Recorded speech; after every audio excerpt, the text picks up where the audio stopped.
예, 금요일 묵상의 시간입니다. 생각하는 것이 행동하는 것이라는 착각에서 벗어나자. 생각하는 것이 행동하는 것이라는 착각에서 벗어나자. 이런 제목으로 또 이번 주간 마지막 묵상 나누겠습니다. 자, 우리는 어제까지 고린도 교회의 문제 10가지에 대한 바울의 답변들을 통한 그 지혜를 우리가 묵상해 왔습니다. 첫 번째는 분파 문제였고, 둘째, 셋째는 성적인 음란함의 문제였고, 넷째는 성도 사이의 이제 재판, 다섯째는 결혼에 관련해서, 여섯째는 우상제물, 일곱째는 바울의 사도권에 대해서, 여덟째는 여인들이 머리에 수건을 쓰는 문제, 아홉 번째는 예배 후의 성찬의 모임, 그리고 열 번째는 은사 문제들까지 우리가 이제 어제 살펴봤습니다.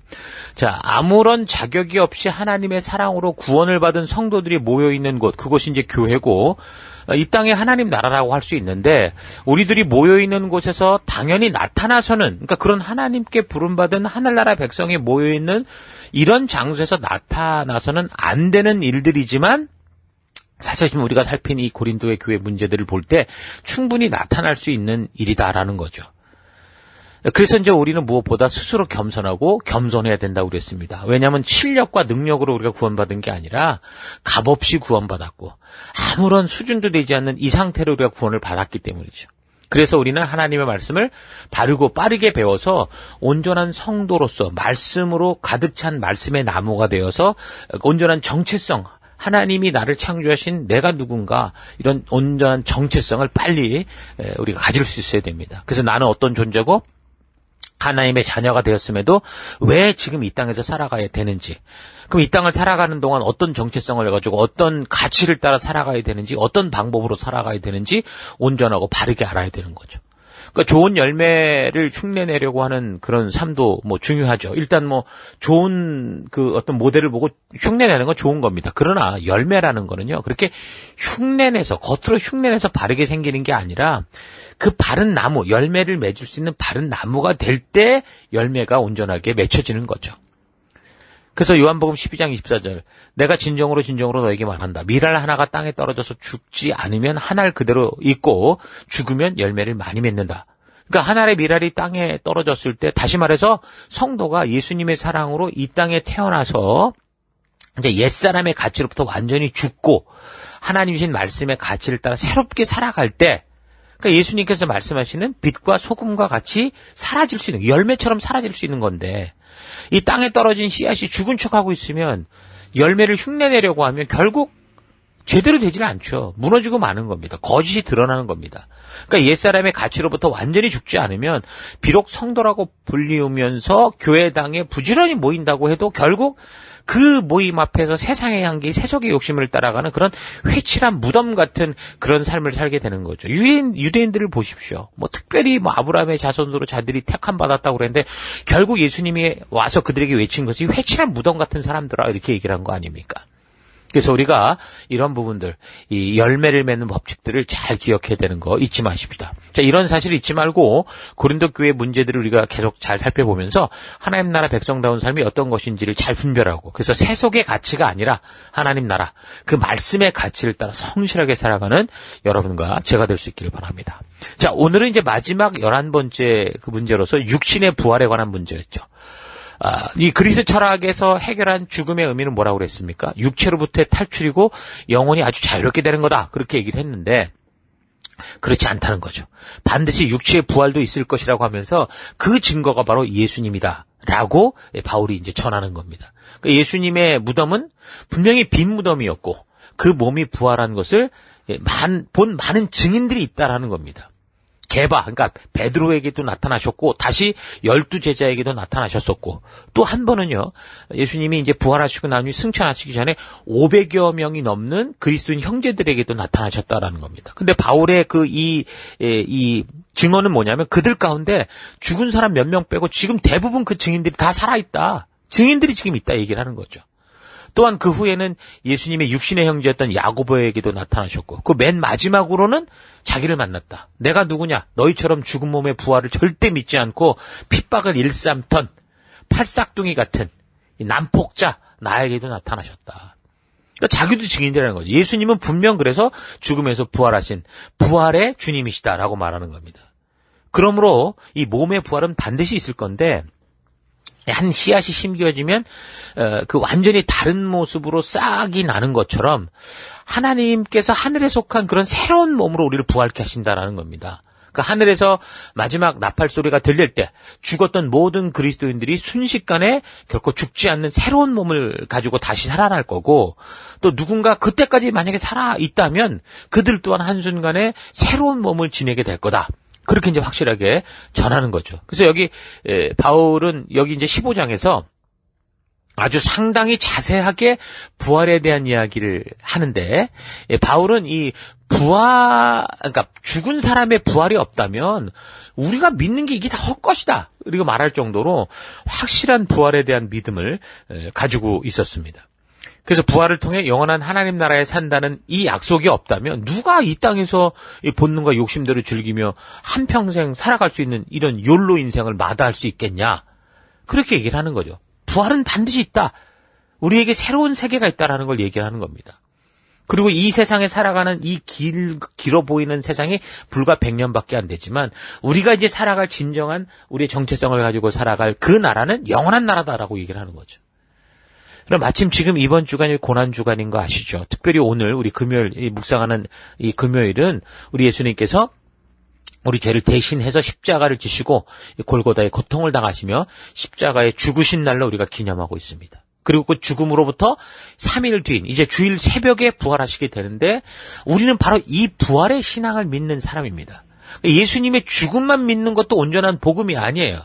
우리의 진정한 복음, 우리 진정한 믿음은 예수님의 죽으심, 그러니까 이 땅에 오심, 죽으심, 그리고 부활하심, 그리고 승천하심, 다시 오심, 이걸 다 믿는 거예요. 이게 완전한 복음이라는 겁니다. 그러니까 사도 바울을 비롯한 모든 사도들이 그래서 예수를 그리스도라고 증거하는 이유는 바로 이 예수님께서 그 죽음에서 부활하셨다라는 이 사실을 그 증거하고 선포하고 외치는 겁니다. 우리의 이 소위 말하는 이 교회가 바로 그 믿음의 고백 위에 쓴 거예요. 그 믿음 위에 쓴 게 교회입니다. 예수님이 완전히 죽으셨다는 것과 그 죽음에서 완전히 부활하셨다는 것을 믿는 믿음이 이 교회의 기초요, 우리의 믿음인 거죠. 그래서 이것을 믿지 않으면 우리가 말하는 이 믿음은 그저 자기 취향의 종교인 거예요. 다른 종교를 갖듯이 그냥 자기가 가는 고상하던 종교로 생각하는 것일 뿐이라는 겁니다. 그래서 부활의 신앙을 믿는 사람들은 확실하게 그 정체성을 가지게 되면 이 땅의 삶을 나그네의 삶으로 알고 본향을 향해 가는 그런 바른 정체성을 가지고 살아갑니다. 이 땅에서 나그네와 같은 삶을 살아도 하나님께서 주신 하나님 나라 백성으로서의 그 법도와 규례와 명령의 가치를 따라 살아가는 하나님 백성다운 삶을 그렇게 살아가는 게 바로 부활의 신앙을 가진 성도들의 참된 모습이죠. 그러니까 부활에 대한 이 확실한 믿음이 있어야 이 땅에서 온전한 성도로서의 이 정체성을 가지고 빛과 소금된 삶을 살아갈 수 있는 겁니다. 우리가 받는 세례의 의미가 바로 그거예요. 세례의 의미, 우리가 물로 들어갔다가 다시 그 안에서 살아나는 그 의미가 옛사람은 완전히 죽었고 새 사람으로서 이제 부활한다는 이 믿음을 상징하고 고백하는 믿음의 고백이 바로 세례라는 겁니다. 그래서 바울이 이 복음을 전하던 당시 이 사실을 믿기 때문에 믿음의 고백으로 심지어는 죽은 자를 대신해서 세례를 받는 일도 있었던 걸로 보여요. 15장 29절을 보면 좀 이해할 수 없는 말인데, 만일 부활이 없다면 왜 사람들이 죽은 일을 위해서 세례를 받겠습니까? 죽은 사람이 장차 다시 살아난다는 것을 믿지 않는다면 뭐 때문에 이런 일을 하겠습니까? 현대 성경으로 또 표준어 성경으로 어떻게 돼 있냐면, 죽은 사람들이 살아나지 않는다면 죽은 사람들을 대신해서 침례를 받는 사람들은 뭐 하려고 그런 일을 하겠습니까? 죽은 사람이 절대로 살아나지 않는다면 무엇 때문에 사람들은 죽은 사람들을 위해서 대신 침례를 받습니까? 자, 이거는 이미 죽은 사람들을 대신해서 뭘 한다라는 거는 우리가 이게 좀 온전한 일은 아니라는 걸 잘 기억해야 됩니다. 이거 어리석은 일이죠. 이렇게 대리적으로 세례를 받는 이런 거는 이단적인 행동이고 미신이나 다를 바 없는 그런 행동이에요. 그런데 지금 여기서 바울이 이런 얘기를 하는 건 뭡니까? 그러니까 죽은 사람이 살아나라는 것을 기대하면서 대신 세례를 받는 일이 옳다. 이런 대리로 세례를 받는 게 옳다, 그걸 말하는 게 아니라 세상에 많은 사람들이 보면 알고 행하든 모르고 행하든 저들이 기대하고 믿는 바는 믿고 싶은 건 뭐예요? 그렇게 이 땅을 살아가며 무거운 짐을 지다가 죽은 이 사람이 이 땅에선 고통스러웠으나 부활해서 어떤 좋은 삶을 살아가기를 소망하는 거 아니냐. 그러니까 마치 천주교가 이런 사람들이 보편적인 이 믿음을 이용해서 뭘 했습니까? 면죄부를 팔아먹었잖아요. 여기서 헌금을 하는 순간 너의 친척이, 너의 형제가, 너의 부모가 이런 음부에서 점점점 천국으로 올라간다. 이런 식으로 했던 거 아닙니까? 그게 왜 그래요? 사람들에게 그런 믿음이 있기 때문이다라는 거예요. 그러니까 저들이 그런 부활에 대해서 믿지 않는다면 뭐 때문에 그런 대리 세례를 받는 일까지 왜 하겠냐? 이 세상의 사람들도 부활을 믿든 뭐 아니면 소망하든 그냥 기대하든 분명히 그런 사실에 대해서 이들이 믿고 싶고 기대하고 있기 때문에 그런 일을 하는 게 아니냐. 그러니까 바울은 부활이라는 것이 반드시 있다라는 것을 말하고 증거하고자 저들의 풍습까지도 이런 어떤 습관까지도 얘기를 하면서 대신 뭐 세례를 받는 관행이 옳고 그러다 이 얘기를 하려는 게 아니라 그런 마음, 하나님이 주신 인간의 그 보편적인 마음들 이것이 증거다라고 말하는 거예요. 그것도 정확히 부활이 있다라는 그런 하나님이 주신 증거다라는 의미로서 이제 이런 얘기를 하는 겁니다. 그래서 이제 29절에 만일 부활이 없다면 왜 사람들이 죽은 이를 위해서 세례를 받겠냐? 죽은 사람이 장차 다시 살아나는 것을 믿지 않는다면 뭐 때문에 이런 일을 하겠느냐라고 말하면서 계속해서 보면 현대 성경으로 읽어드리겠습니다. 15장 30절. 또 우리는 뭐 때문에 시시각각으로 닥쳐오는 생명의 위협을 감내하고 있냐. 부활이 없다면 왜 이런 일을 하냐. 그 얘기를 하는 거죠. 31절. 사실 나는 날마다 죽음에 직면하고 있다. 여러분이 주님 안에서 성장하는 것을 나의 자랑으로 삼고 있는 것이 사실인 것처럼 그 일 또한 틀림없는 사실이다. 이게 뭐냐면 이 사도 바울이 계속 이 주변에 위협을 받았잖아요. 그냥 미워하는 정도가 아니라 죽이려고 하는 그 위협을 받았지 않습니까? 날마다 내가 이 죽음을 각오하고 살아가는 이 이유가 뭐냐? 부활이 없다면 내가 왜 이러겠냐? 그 얘기를 하는 거죠. 32절. 만일 내가 이 한 목숨을 부지하려고 야수 같은 에베소 사람들과 싸운 것이라고 한다면, 그러니까 이 짐승 같은 이런 이 에베소 사람이라는 게 결국 유대인들과 다 포함된 사람들이겠죠. 그렇다면 내가 한 목숨 살겠다고 이런 싸움을 왜 하겠냐. 만일 우리가 죽은 뒤에 다시 살아나는 일이 없다면 그냥 가서 진탕 먹고 마시고 유쾌하게 놀아보고 어차피 내일 죽은 목숨인데 뭐 욜로 하면서 다 그렇게 살면 그런 식이 되지 않았겠냐. 근데 부활이 있으니까 이것에 대한 분명한 무가치를 내가 알고 그래서 참된 생명의 가치를 따라 살아가는 거다. 그래서 이렇게 욜로 인생을 즐기는 사람들에 대해서 15장 33절 이런 말을 하는 사람들에게 속아 넘어가지 마십시오. 만일 그들의 말에 귀를 기울인다면 여러분들도 똑같은 짓을 저지르게 될 겁니다. 정신을 똑바로 차리십시오. 죄짓지 말고 바른 일만 하십시오. 부끄러운 줄 알라고 하는 말입니다만 여러분 가운데 아직도 하나님이 어떤 분이신지를 모르는 그리스도인답지 못한 사람들이 있습니다. 그러니까 지금도 오늘날 교회 속에 이런 사람 많죠. 교회당 다닌다고 하고 예수를 믿는다 하고 그렇게 말하면서도 정말 그리스도인답지 않은 부활의 신앙도 모르고 성경과 역사도 모르고 그런 사람들이 있습니다. 35절 어떤 사람은 이렇게 부를 겁니다. 죽은 사람이 다시 살아난다면 어떻게 어떤 몸으로 살아난다는 겁니까? 그러니까 사람들이 상식적으로 생각할 때 죽으면 그 몸이 뭐 수일 내에 금방 썩어버리잖아요. 형체를 잃어버리고 흙으로 돌아가게 되고 아무런 형태도 없이 되는데 이 없어진 육체가 어떻게 부활하냐. 그러니까 타당한 질문이라고 볼 수 있는 이런 얘기를 하는 거예요. 그래서 바울이 말합니다. 36절. 얼마나 이 어리석은 생각이냐. 어리석은 질문이냐. 여러분이 땅에 씨앗을 뿌렸을 때 그 씨앗이 먼저 죽지 않고는 싹이 돋아나지 않습니다. 그리고 그 씨앗에서 돋아나온 새싹은 처음에 뿌린 씨앗과는 완전히 다른 겁니다. 여러분이 땅에 뿌린 씨앗은 밀이든 무엇이든 마르고 작은 씨앗이었지만 하나님께서는 원하시는 대로 그 씨앗에 합당하게 새로운 몸을 주시지 않았습니까? 그래서 씨의 종류를 따라 각각 다른 식물이 이렇게 자라나고 있는 거 아닙니까? 그러니까 부활의 몸을 새로 입는다는 거에 대한 정확한 이야기를 해주죠. 그러니까 우리가 이 땅을 부지런히 살다가 죽겠지만 그래서 땅에 묻히거나 또는 화장을 해서 먼지와 같이 사라지겠지만 마치 씨앗이 땅에 떨어진 후에 완전히 그게 썩어 새롭게 이제 변화된, 그러니까 씨앗과는 상관도 없어 보이는 새로운 모습으로 생명의 싹을 돋아내듯이 마치 이 계란이라는 이게 틀이 깨지면 그 안에서 병아리라는 완전히 새로운 생명체가 되듯이 우리는 그런 새로운 몸을 입고 분명히 부활하게 될 거다. 이 얘기를 하는 겁니다. 만약 그래서 죽은 자의 부활이 없다면 우리의 믿음이 헛것이고 허무한 것이 되고 만다. 그래서 우리 성도들은 그 죽음에서 첫 부활의 열매가 되신 이 예수를 믿는 거예요. 그래서 예수가 그리스도시요 나의 주인 되신 주님이 되시고 나의 왕이요 나의 하나님이시다라는 이런 고백을 하게 되는 거고, 그래서 이런 믿음으로, 부활의 예수를 믿는 믿음으로 우리가 하나님 나라 백성다운 삶을 살아갈 수 있게 되는 겁니다. 이 부활의 믿음이 있어야, 그런 정체성이 확실하게 들어가 있어야 이 어두운 땅에서 이 어둠에 우리가 빠져가는 게 아니라 빛으로 살아갈 수 있고 소금으로 살아갈 수 있는 겁니다.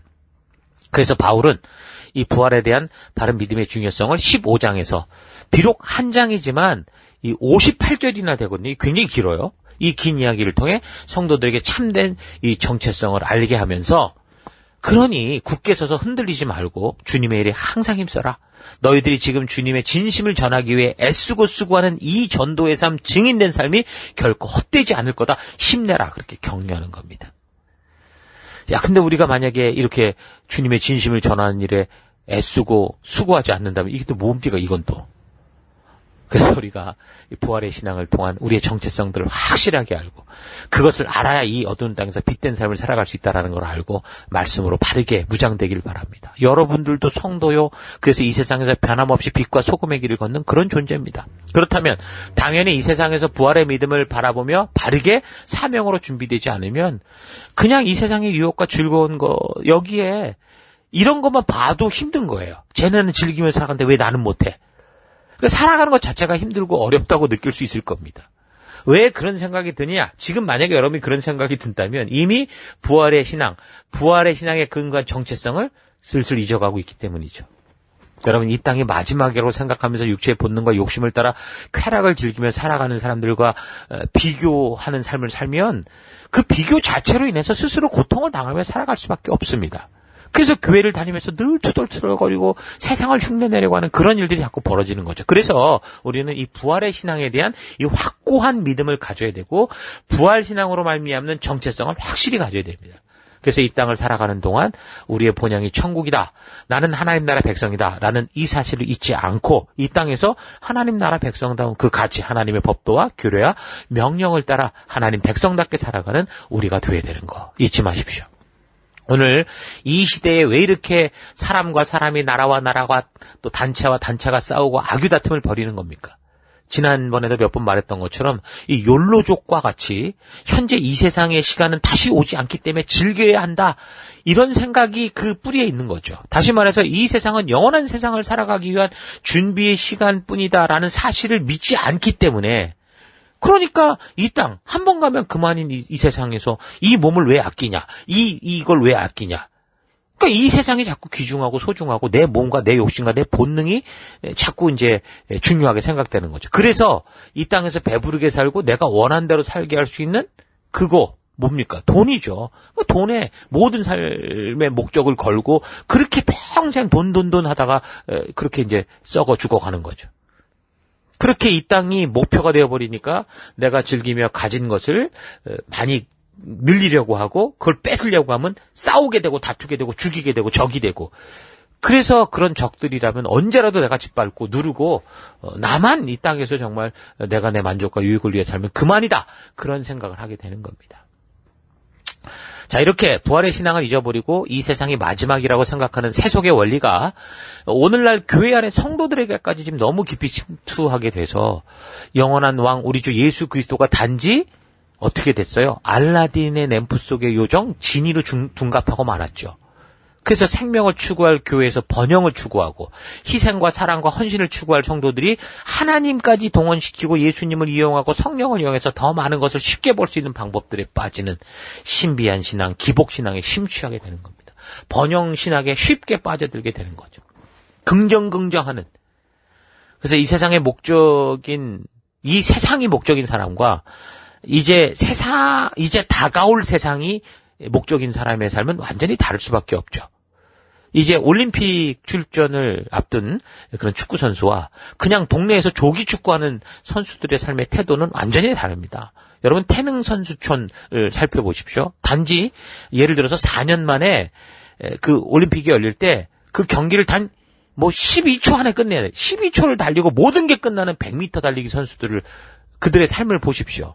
그 12초, 4년 만에 12초를 달리려고 4년 동안 피땀 흘려 자신을 깎고 다듬는 그 삶은 어떡하면 지겨워하지 않고 부지런히 땀 흘리며 하루하루 매진해져. 그래서 먹는 것도 조절하고 자고 일어나는 것 조절하고 취미생활 조절하고 심지어 생각까지 조절하고 다 절제하고 자신을 깎아갑니다.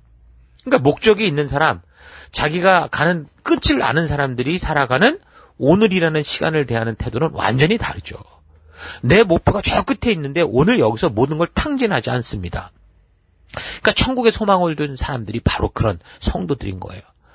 성도는 이 세상에 속하지 않았고 하늘에 속한 백성들입니다. 이 땅에서 똑같이 다른 사람들과 그렇게 살아가야 되지만 살아야 되는 이유가 전혀 다른 그런 존재가 성도예요. 그래서 이 땅의 모든 사람이 추구하며 가치롭게 여겨가고자 하는 길과 전혀 다른 길을 살 수 있고 어둠 속에 빛을 발할 수 있다는 겁니다.